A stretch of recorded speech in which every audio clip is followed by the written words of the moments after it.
What is up, everybody? Rod J back in the house. Thank you for swinging by to check out another video and another beer review. Today, I'm going to share with you one from Tröegs out of Hershey, PA. It is going to be a look at the Mad Elf. So this is the beer release for Christmas. It is pretty well known. A lot of people look forward to this beer. It comes in at 11% ABV. It is a Belgian strong dark ale.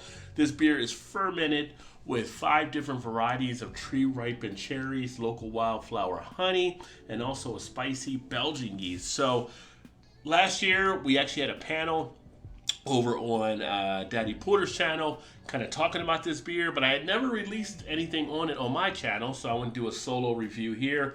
So I have had it, and I've had it numerous times in the past, but I'm going to go ahead and break this one down with you guys.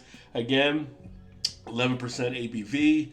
A lot of people look forward to this beer each year when it does come out for the Christmas time season, and there's some mixed reviews. Some people love it, some people can't stand it, and I don't know if there's really that many people in the middle. The cherries can definitely hit some people differently, so let's crack it open, get it into the glass, and take a look at this year's batch.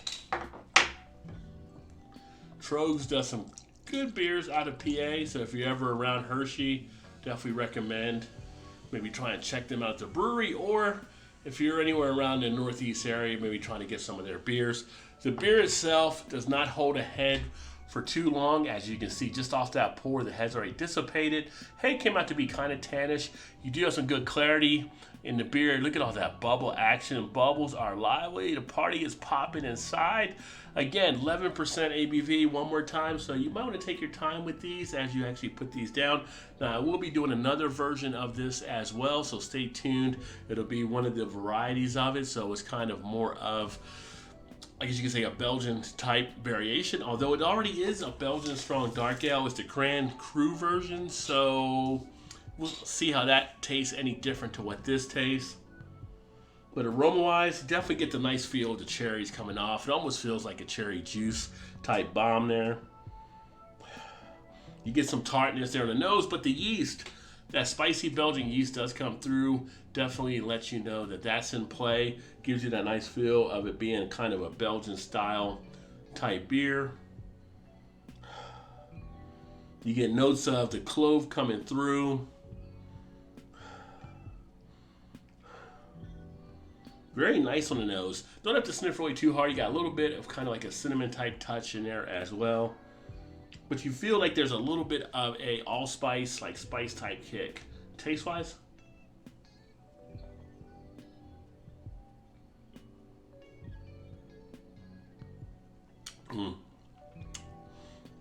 I like it. It's good to me. Again, Belgians first in the heart, so I enjoy a lot of the Belgian style type ales. In fact, just picked up some more recently that I'll be sharing here on the channel and I'm looking forward to. But I get that nice feel coming through. You definitely get led with that spicy Belgian yeast being in play. That's really kind of the star after the cherries. But in the taste, that's what kind of opens the door. Then you have the kind of cherry appeal to it. I've heard some people talk about this beer kind of being like a cherry cough syrup. I've had beers that have that type of feel. For me, that does not happen with this one here. I've had that with some of the other ales where you don't have this type of yeast. I think the yeast, it really does enhance it. That nice honey underneath of it gives it some nice sweetness. Comes together very nicely. And an 11% ABV. Not overly boozy by any means. It does have a good feel to it.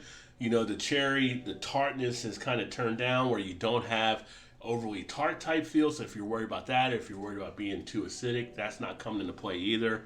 It is a really easy drinking beer. Halfway down the glass off the first pour. Again, make sure you know your tolerance because this is a higher ABV beer. It'll definitely get you where you want to go, but it might get you there a little bit quicker.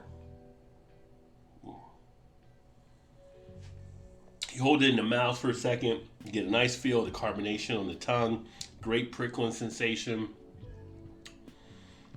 Not too much of a mouth coating, you get a little bit in there where you have the flavors kicking around a little bit, but on the back end it goes down rather easily. Got a little scratchiness there in the throat, but overall a nice appearance, a nice feel. I need to stop drinking it so I can take a picture of it next to the bottle because it is going down so easy. But that nice reddish color to the beer as well. I can drink these every season. Doesn't have to probably be season. And with this beer, you can drink it now or you can cellar it as well. And that's what they kind of indicate there on the label too. But 11% ABV. Get some now and store them for later if you like. Have Christmas in June. Break it out then.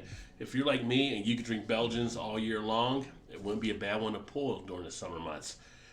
Thanks for swinging by to check out this video. If you've had this one, let me know what you thought of it by leaving a comment in the comment section. Always want to hear what you guys think. But Tröegs, Mad Elf, let's all go mad. The elf is out, and hopefully, as you're watching this, if before, hopefully you'll have a great Christmas. If it's during Christmas, hopefully you're having a great Christmas.